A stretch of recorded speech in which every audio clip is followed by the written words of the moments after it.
The words hit like a slap, their weight sinking deep into my chest. You're not worth keeping alive. I felt as though the floor had vanished beneath me. My body went cold, frozen in place, and all I could do was stare at him. The man who had been my protector, my father, was now standing before me, his face completely void of emotion, as though he'd just made a simple decision. But this wasn't simple. This was my life. I had asked him for help. I had begged, pleaded, for the money I needed to pay for surgery that would save my life.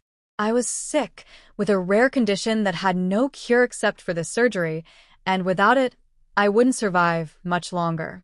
Yet there he was, telling me I wasn't worth it, that I wasn't worth saving. You're asking too much, he said, his tone flat, dismissive. I won't waste my money on you. You're not worth it. I could feel the blood draining from my face. His words cut deeper than I ever could have imagined. And then I turned to my mother. I couldn't understand why she wasn't stepping in. I looked at her, hoping she would speak up, hoping she would defend me. But she didn't. She stood there, her arms crossed, her gaze downward, her face expressionless. Her silence was louder than my father's cruelty. I wanted to scream at her, to ask her why she wasn't helping me, why she wasn't stopping him. But I couldn't bring myself to say a word. I just stood there, numb, as my father's voice continued to echo in my ears. You're not getting anything from me. You're not worth saving. You'll have to figure it out on your own. The words were so final, so cold. It wasn't just about the money. It was about their complete disregard for my life, my very existence. I had always thought that no matter what, my parents would always be there for me. But now, I felt more alone than I had ever felt in my life. My body trembled. I wanted to fall to the ground. I wanted to run away. But I stayed rooted to the spot, unable to move, unable to respond. It was as if the foundation of my entire world had just crumbled beneath me. Days turned into weeks. I couldn't bring myself to leave my room. Every time I tried to venture outside, the weight of my father's words would return, crashing over me again. I had no one left to turn to. I had asked my parents for help, and they had refused. They had rejected me. But I still had to survive. I still needed the surgery, and without it, I knew I wouldn't make it. I had no idea where I was going to get the money. But somehow I knew I couldn't give up. It was a quiet afternoon when I went back to the hospital. I had to check in for another appointment, but deep down, I knew I couldn't afford the surgery. As I sat in the waiting room, my heart heavy with fear and hopelessness, I saw a woman sitting across the room. She was dressed in a professional suit, her posture straight, but her eyes were warm.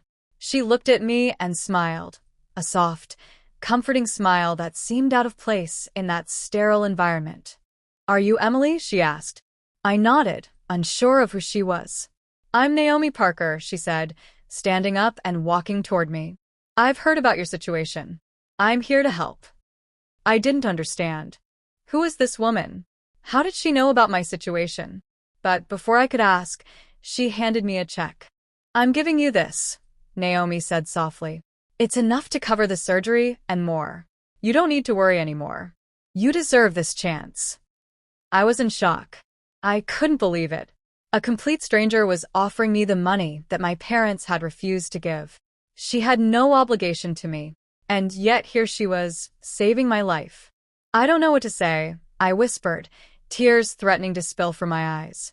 Naomi smiled again, a warmth that reached me despite everything. "You don't need to say anything. Just take this opportunity," she said, her voice kind but firm. "You deserve it. Don't let anyone tell you otherwise." I didn't have the words to thank her. I couldn't. My heart was too full, too overwhelmed by the kindness of someone I had never met. The surgery was a success. I woke up in a hospital room, the soft beeping of machines filling the silence. I felt different. Alive. The pain in my body was there, but it didn't matter. What mattered was that I was going to be okay. But as the days passed, I couldn't shake the sting of my parents' rejection. My father had told me I wasn't worth saving. My mother had said nothing. I didn't know if I could ever forgive them for that. I couldn't forget how easily they turned their backs on me. I didn't know if I would ever be able to speak to them again. But I wasn't sure it mattered anymore. I had a second chance, and I wasn't going to waste it. The months passed. I spent time alone, rebuilding my life, taking things one step at a time. I didn't speak to my parents. They hadn't apologized, and I couldn't bring myself to forgive them. Not yet. But I found strength in myself. I found the courage to move forward, even when it felt like everything around me was falling apart. And then there was Naomi. She had become a quiet presence in my life. She didn't expect anything from me.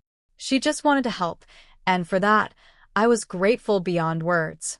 Her kindness had saved me, not just from the physical pain of the surgery, but from the emotional scars that my parents' rejection had left behind. One evening, as I sat in my apartment, watching the sun set over the skyline, I realized something important. I didn't need my parents' approval anymore. I didn't need their love. I had chosen my life. I had chosen to fight for myself. And that was all that mattered.